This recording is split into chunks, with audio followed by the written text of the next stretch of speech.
છે 2 પર્યાવરણીય પ્રદૂષણ। તો આપણે પ્રદૂષણ વિશે જ સમજી રહ્યા છીએ।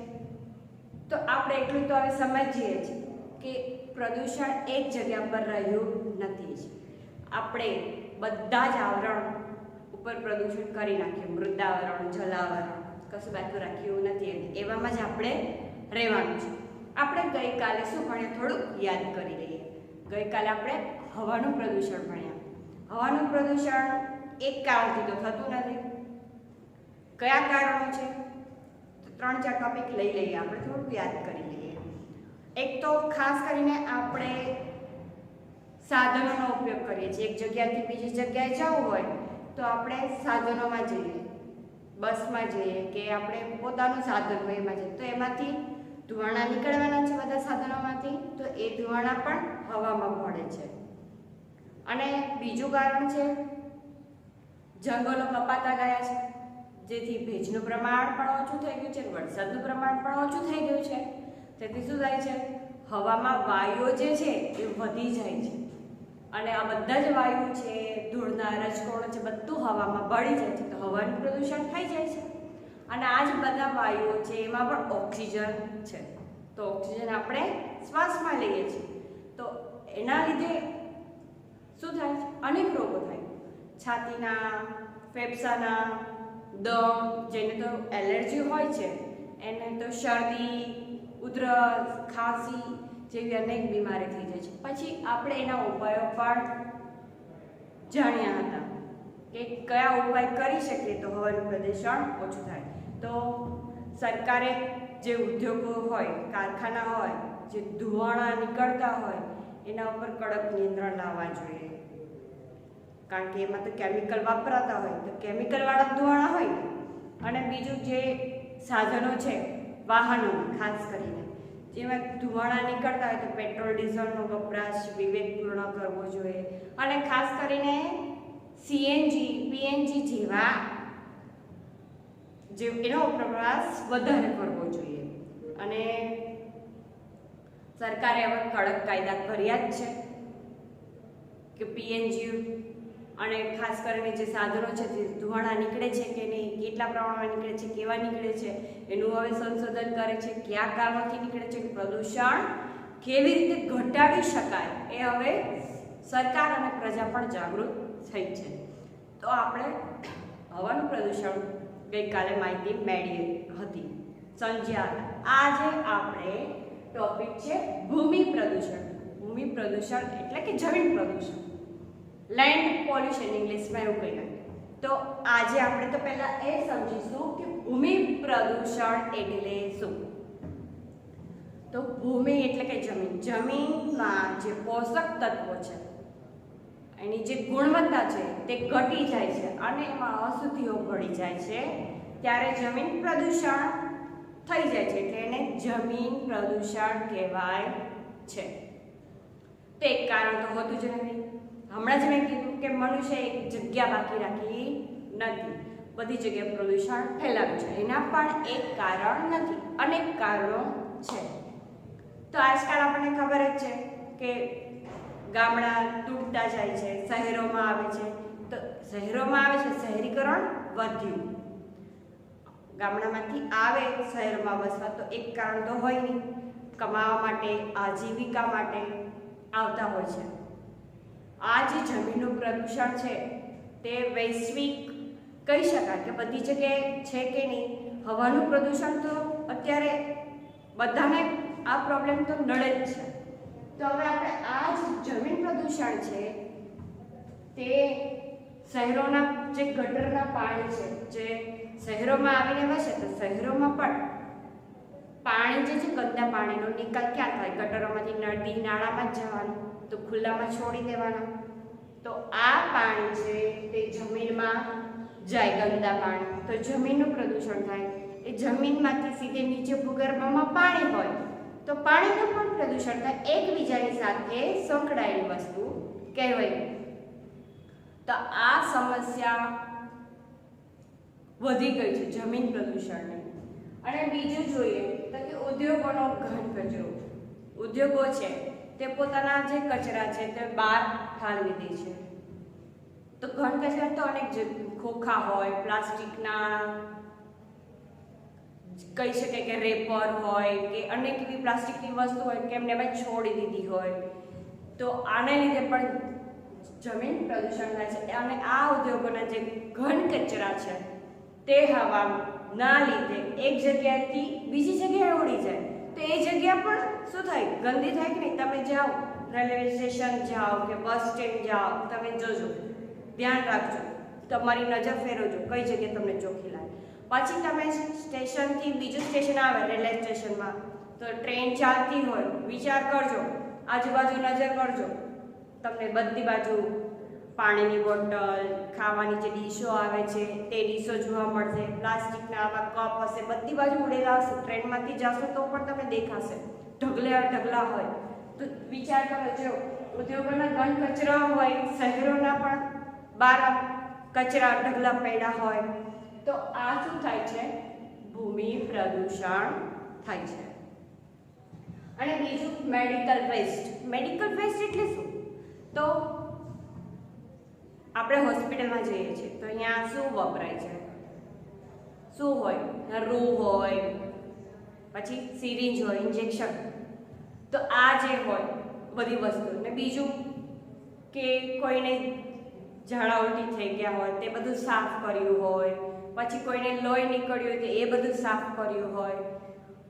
આવા અનેક જે બધી વસ્તુઓ મેડિકલની, એ વસ્તુઓ જો જ્યાં ત્યાં પડે તો ત્યાંથી શું થાય, જમીનનું પ્રદૂષણ થાય.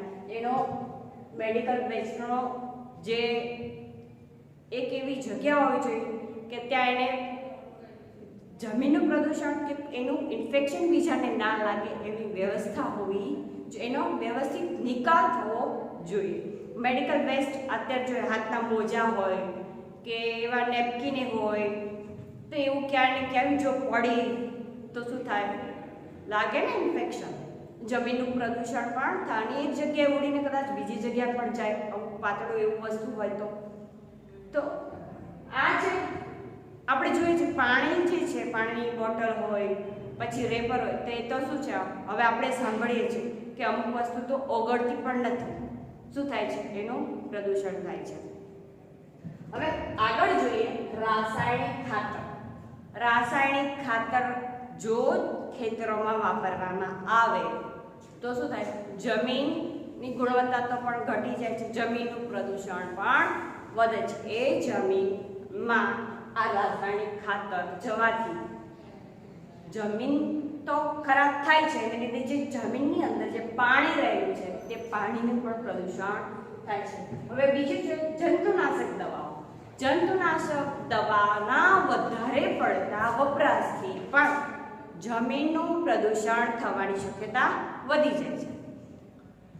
જમીન પર ફેંકાતી પ્લાસ્ટિકની કોથળીઓ, મેં હજી હમણાં જ આપણે વાત કરી કે પ્લાસ્ટિકની જે કોથળીઓ આપણે વાપરીએ છીએ, અનેક પ્લાસ્ટિકનું આપણે વાપરીએ જ છીએ. હું આવી ગઈ, તમે બધા જ, કોઈ બાકી નહીં, બધી વસ્તુ વાપરીએ જ છીએ પ્લાસ્ટિકની.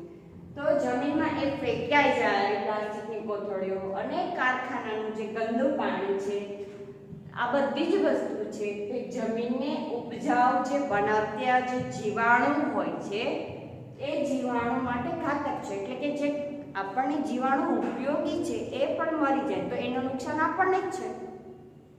તો જે જીવાણુ જે છે, જમીનને ઉપજાઉ બનાવતા જીવાણુ માટે આ વસ્તુ ઘાતક બને છે. હવે આગળ જોઈએ, ખેતીલાયક જમીન ઉપર ઉદ્યોગો સ્થાપવા હિતાવહ નથી. હવે જે ખેતીલાયક જમીન છે, આજે આપણે જોઈએ છે ખેતરો વેચાઈએ, ત્યાં મકાન બની જાય, ઉદ્યોગો સ્થપાઈ જાય, તો જો ખેતરો જ નહીં હોય તો અનાજ ક્યાંથી પાકશે, આપણે શું ખાઈશું, તો એક મોટો પ્રશ્ન છે. તો ખેતીલાયક જમીન પર ઉદ્યોગો સ્થપાવા લાગ્યા છે અને ઉપજાઉ જમીન ઓછી થાય તો ખેત ઉત્પાદન ઘટી જાય, તો મોટો પ્રશ્ન શું છે, અનાજ પાણી, શું ખાઈશું, શું પીશું. જમીનની ગુણવત્તા સારી ના રહે, જમીન મળે નહીં તો ખેતરો ક્યાં, અનાજ ક્યાં પાકે, સારું પીવા લાયક પાણી ના મળે. હવે પાણીનું આપણે જોયું હતું કે પાણીનું પ્રદૂષણ થઈ ગયું, નદી નાળાઓ ગટર જેવા થઈ ગયા છે, કારણ કે આપણે બધું જ પાણી ક્યાં છૂટે, નદી નાળામાં જ જતું હોય પાણી, તો પાણીનું પ્રદૂષણ થઈ ગયું છે. અનેક રાસાયણિક ધુમાડા નીકળતા એને લીધે હવાનું પ્રદૂષણ થઈ ગયું છે. તો એક કારણ હોતા નથી. તો જમીન પ્રદૂષણ પણ વધી ગયું છે. ઘન કચરા છોડવામાં આવે છે, પ્લાસ્ટિકના કોથળીઓ, મેડિકલ વેસ્ટ, આ બધા જ કારણો છે જમીન પ્રદૂષણ બને છે. હવે ઉદ્યોગો અને ગટરોનો જે પાણીનો જે ઉપયોગ છે તે શેમાં લેવામાં આવે, સેવ કરવામાં આવે, ખબર છે તમને? તો જમીનમાં પાણી જવાથી તેમાં જે પાકતા અનાજો છે તે અનાજ હોય કે શાકભાજી હોય તે બધું શું થઈ જાય છે, દૂષિત થઈ જાય છે. અને આપણે તો હોશબીન ખાઈએ છીએ, મેં વિટામિન વાળું ખાધું કે ના, અમે ગાજર, મૂળા, પાલક ને એ બધું ખાધું, બીટ ખાધું, ટમેટા ખાધા, પણ એ બધા શાકભાજી છે તે ગટરોના પાણીનો ઉપયોગ થાય છે એ આપણને ખ્યાલ નથી. આપણે વિડીયો જોઈએ, આપણે આમ સાક્ષાત આપણી નજરે જોઈએ તો ખ્યાલ આવે કે શાકભાજીનો ઉપયોગમાં જે પાણીનો ઉપયોગ થાય છે તે ગટરોના પાણીનો ઉપયોગ થાય છે. ઘણીવાર આપણે જોયું હશે કે વિડીયો આવતા હોય છે. હવે આવા શાકભાજી ખાવાથી શું થાય છે, આપણને નુકસાન થાય છે, આપણા શરીરને નુકસાન થાય છે. હાડકાના રોગના ભોગી બની જાય છે. હાડકા જે આપણા હોય, આપણું શરીર શેથી બન્યું છે, ઢાંચું હાડકાનું છે, હાડપિંજર જેવું છે, એની ઉપર માંસ, નસ, બીજા બધા અંદર અંગો કેટલાય છે, એવી રીતે આપણું શરીર બન્યું છે, શરીરની રચના. તો હાડકાના રોગો બની જાય. જો આપણા હાડકા જ સાજા નહીં હોય તો ચાલીશું કેવી રીતે? ચાલવાનો જ પ્રોબ્લેમ થઈ જશે, આપણે ખાટલામાં જ પડ્યા રહીશું. તો આપણે હવે સજાગ બનવું જોઈએ. સરકારે પણ ખાસ એવા પ્રયત્નો કરવા જોઈએ, કડક નિયંત્રણ લાવવા જોઈએ અને ખાસ કે પ્રદૂષણ અટકાવવું જોઈએ. એ આપણી આવનારી પેઢીને પણ ફાયદાકારક છે. આપણે તો છે જ, આપણે જે ગંદુ કરીશું તો આવનારી પેઢીને તો શું મળશે? ઓકે, તો હવે આપણે એનો ઉપાય જોઈએ કે આપણે જમીન પ્રદૂષણથી કેવી રીતે અટકાવવું જોઈએ, કે ભૂમિ પ્રદૂષણ ના થાય એનું શું કરી શકે, એનો ઉપાય શું છે? તેનો ઉપાય છે પ્લાસ્ટિક અને કેમિકલનો ઉપયોગ જરૂર પડતો કરવો, ઓછો કરવો. પ્લાસ્ટિકની વસ્તુ આપણેથી જ શરૂઆત કરી દે કે પ્લાસ્ટિકની કોથળી નહીં લઈએ, પ્લાસ્ટિક કપમાં ચા નહીં પીએ, પાણીની બોટલ પ્લાસ્ટિકની નહીં લઈએ, તો આપણાથી શરૂઆત કરી દઈએ.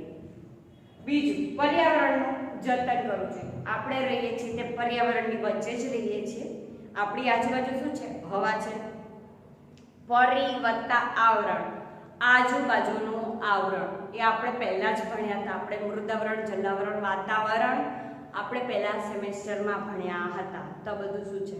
પર્યાવરણ. પર્યાવરણ વગર જીવન શક્ય નથી. આપણું હૃદય ધબકતું રહે છે પર્યાવરણને લીધે. રાસાયણિક ખાતરને બદલે જૈવિક ખાતર વાપરવું જોઈએ.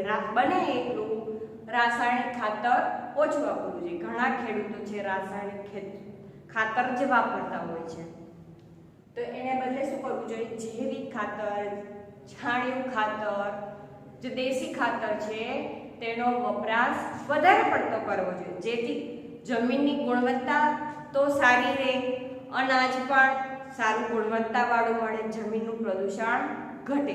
એટલા માટે જંતુનાશક દવાનો ઉપયોગ ઓછો કરવો જોઈએ. બને તો ઓછો જ ઉપયોગ કરવો જોઈએ, જેથી પાણીનું પ્રદૂષણ ઓછું થાય, જમીનનું પણ પ્રદૂષણ ઓછું થાય છે.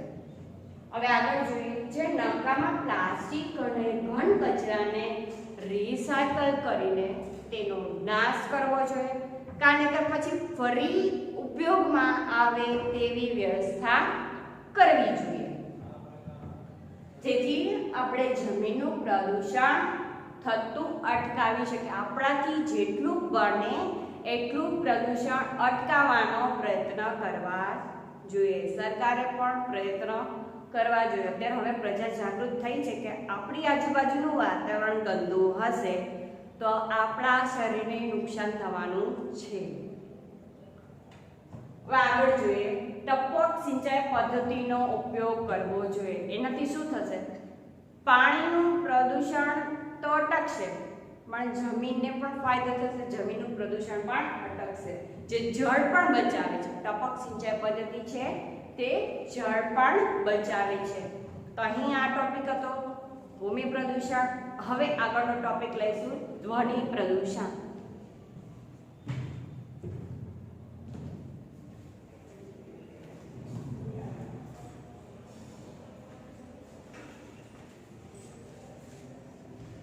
જમીન પ્રદૂષણ જોયું હતું. જો જમીન પ્રદૂષણમાં ખાસ કરીને આપણે પ્લાસ્ટિકની વસ્તુ વાપરીએ છીએ, તો પ્લાસ્ટિક છે તે જમીનમાં પડતું નથી, જમીનને બગાડે છે. હવે આપણે આ જોયું જમીન પ્રદૂષણ. હવે અત્યારે જોઈશું ધ્વનિ પ્રદૂષણ. ધ્વનિ એટલે અવાજ, ઘોંઘાટ. કોઈ સરસ મજાનું સંગીત વગાડતા હોય અથવા કોઈ સરસ મજાનો ગાતા હોય સુરીલા અવાજ, તો આપણને ગમે. પણ કર્કશ અવાજે ગાતા હોય તો એવું થાય કે આ બંધ થાય તો સારું. કર્ણપ્રિય હોય તો આપણને સાંભળવું ગમે. હું હોય કે તમે, હું બેસું ગાવ તો તમે બેસવાના છો અહીંયા, જતા રહેશો ને ક્લાસ છોડી, તો બધાને કર્ણપ્રિય ગમતું. આપણે વાહનમાં ક્યાં હોય, ટ્રાફિકમાં ફસાઈ ગયા, બધા હોર્ન વગાડતા હોય તો આપણી માનસિક હાલત કેવી થાય કે આ બંધ થાય તો સારું. થાય ને, કોઈ આપણે પાછળથી આવતું હોય ને હોર્ન માર કરતા હોય હોર્ન, તો આપણને ગમે છે? નહીં ગમતું, ગુસ્સો આવે છે કે આ બંધ કરે તો સારું. તો ઘોંઘાટ છે એ કોઈને ગમતો નથી હોતો. પણ ઘોંઘાટ કયા કારણોથી થાય છે? ઉદ્યોગોમાં પણ થતા હોય, એમાં મશીન ચાલતા હોય તો ધ્વનિનો અવાજ આવતો હોય. હવે કારખાનામાં ચાલતા ભારે અને તીવ્ર અવાજ કરતા યંત્રો હોય છે, જે ભારે કામ હોય તો એનો અવાજ આવવાનો છે. તો આ અને બીજું વાહનોના અવાજો, હમણાં જ આપણે કીધું ટ્રાફિક સમસ્યા હોય, ઊંચા અવાજે વાગતા લાઉડ સ્પીકરો. આપણી પ્રજા, ભારતની પ્રજા કે વિશ્વની કોઈ પણ પ્રજા ઉત્સવ પ્રિય છે, તેમાં લાઉડ સ્પીકરોનો ઉપયોગ થાય. અનેક એવા ઉત્સવ છે એમાં લાઉડ સ્પીકરો થાય. પછી ચૂંટણીના કામ હોય ત્યારે એની જાહેરાતો માટે, પછી કોઈ રમતગમતમાં જીત મેળવે છે તો લાઉડ સ્પીકરનો ઉપયોગ થાય છે. ચૂંટણીમાં જીત મેળવે છે તો એનો ઉત્સવ મનાવવા આવે તો લાઉડ સ્પીકરનો ઉપયોગ થાય છે. લગ્ન પ્રસંગે લાઉડ સ્પીકરનો ઉપયોગ થાય છે. લાઉડ સ્પીકરનો ઉપયોગ અનેક એવા પ્રસંગોમાં કરવામાં આવે છે. તો લાઉડ સ્પીકરો અને વાજિંત્રો પણનો ઉપયોગ કરવામાં આવે. ઢોલ નગારા વગાડવા કરે છે ને ઉપયોગ. તો આ વાજિંત્રો મોટા પ્રમાણમાં ફોડવામાં આવતા ફટાકડા, દિવાળી હોય કે કોઈ જીત મેળવી છે, ચૂંટણીમાં હોય કે રમતગમતમાં હોય, જીત મેળવે તેની ખુશીમાં ફટાકડા ફોડવામાં આવે છે. બરાબર ને? તો આ ફટાકડા વગેરેથી ઘોંઘાટ થાય. કેટલા કારણો બતાવ્યા? લાઉડ સ્પીકર, પછી વાહનોના અવાજ, ત્રીજું ફટાકડા છે ને. કેટલા કારણો થયા તેથી ઘોંઘાટ થાય છે. ઘોંઘાટના કારણે શું થાય? કાન બેરા થઈ જાય, સંભળાય નહીં, બેરાસ આવી જાય. અને જેને બીપીનો દર્દવાળા જે રોગી છે, બીપીની બ્લડ પ્રેશર જે કહેવાય છે, એ લોકોની માનસિક હાલત ખરાબ થઈ જાય. કોઈ પણ માણસ હોય, બીપીના દર્દીની વાત નહીં કરતી, સામાન્ય માણસ હોય તો પણ માનસિક સ્વાસ્થ્ય ઉપર વિપરીત અસર થાય છે. માનસિક સ્વાસ્થ્ય બગડી જાય છે. અને આપણે ખાલી એક જ ઉદાહરણ, આપણે ટ્રાફિકમાં ફસાઈ ગયા, બધા જ હોર્ન ચાલુ કરી દે તો કેવું થાય છે? થાય ને. તો માનસિક વિપરીત અસર થાય છે. આ ઘોંઘાટની અસર થઈ. અને ઘોંઘાટની અસર આપણા ઉપર થાય છે એવું નથી, પ્રકૃતિ ઉપર પણ અસર થાય છે. તમને ખબર છે, તમે વિજ્ઞાન ભણો છો, ખબર હશે કે કોઈ પણ ઝાડ, છોડ, ફૂલ જે હોય એને સરસ મજાનું મ્યુઝિક સંભળાવો તો એનો ઉછેર, એનો વિકાસ સારા પ્રમાણમાં થાય છે. એનો ઉપર પ્રયોગ પણ થયેલો છે. તમે વિજ્ઞાન ભણો છો એટલે તમને ખબર હશે જ. તો પ્રકૃતિ પર જો ઘોંઘાટ થાય તો અસર થાય કે નહીં? થાય જ. જો ઘણા કીટકો એવા છે, જીવાણુ એવા જે છે જે આપણને ઉપયોગી છે, પણ ઘોંઘાટના કારણે તે શું થાય? મરી જાય. તો આપણને જે ઉપયોગી છે જીવાણુ, તેનો પણ નાશ થઈ જાય છે. વિચાર કરો, ઘોંઘાટ કેટલો નુકસાનકારક છે. આપણને પણ નુકસાનકારક જ છે. ક્યારેક આપણને પણ એવું થાય કે હવે શાંતિ મળે તો સારું. મોબાઈલમાં બહુ અવાજ આવતો હોય, ટીવીનો પણ બહુ અવાજ આવતો હોય તો શું થાય? કે હવે આ બંધ થઈ જાય તો સારું. હવે એક ઉદાહરણ આપો, એક નાનું છોકરું રડતું હોય જોર જોરથી કર્કશ અવાજે, તો કેવું થાય? કે આ બંધ થાય તો સારું. તો ઘોંઘાટ કોઈને ગમતો નથી, બરાબર છે. હવે આપણે ઘોંઘાટથી બચવા માટેના ઉપાયો જે છે, જે એના વિશે આપણે માહિતી મેળવી કે ઘોંઘાટથી પ્રદૂષણ થાય છે, તો એનું પ્રદૂષણ કેવી રીતે રોકી શકાય? હોસ્પિટલ હોય, શાળા હોય કે દવાખાના પાસે નો હોર્ન કે સાયલન્સ પ્લીઝ જેવા ચિહ્નો જોવા મળે છે, તો એ શું બતાવે? કે ઘોંઘાટ થાય છે, એટલા માટે શાંતિ રાખવાનું શું છે? કેવું પડે સાયલન્સ પ્લીઝ. કેમ? કોઈ શાંતિ રાખતું જ નથી એટલા માટે. બીજું, ઉત્સવમાં લાઉડ સ્પીકરનો ઉપયોગ બને એટલો ઓછો કરવો જોઈએ, જેથી ઘોંઘાટ ઓછો થાય. રેડિયો, ટીવી અને વાજિંત્રો ધીમા અવાજે વગાડવા જોઈએ. ટીવી ધીમું રાખવું જોઈએ. બાજુવાળાને પણ નુકસાન થાય.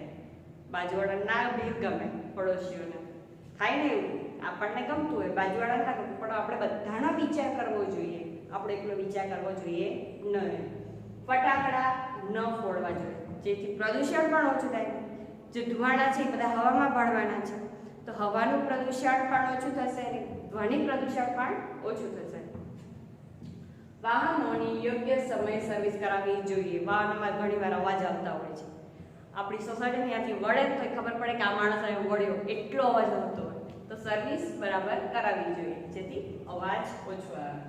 ઉદ્યોગો છે, કારખાના જે છે, તે જ્યાં વસવાટ જે રહેઠાણ હોય એનાથી દૂર રાખવા જોઈએ, જેથી ઉદ્યોગોમાંથી જે અવાજ આવતા હોય તે જે રહેઠાણોના પર રહેતા માણસો છે એની અસર ઓછી થાય. હવે આસપાસ જ્યાં ઉદ્યોગો છે તેની આસપાસ વનીકરણ કરવું જોઈએ, એટલે કે ઝાડ ફૂલ રોપવા જોઈએ. રસ્તો હોય ની આજુબાજુ ઝાડ ઉગાડવા જોઈએ, જેથી અવાજનું નિયંત્રણ થઈ શકે. તેથી જે અવાજ છે એ એટલો બધો લાગે નહીં, એનું નિયંત્રણ થઈ શકે. અને વાહનના અવાજનું પણ નિયંત્રણ થઈ શકે અને પીયુસીના નિયંત્રણ કડક કરવા જોઈએ. અત્યારે સરકારે એ નિયમ કડક બનાવ્યા જ છે પીયુસીના, જેથી ધ્વનિનું પ્રદૂષણ પણ ઓછું થાય અને હવાનું જે પ્રદૂષણ પણ ઓછું થાય. પીયુસીથી શું થશે કે એમાંથી જે ધુમાડા નીકળે છે ને, ધુમાડા નીકળે તો એ હવાનું પ્રદૂષણ થવાનું છે.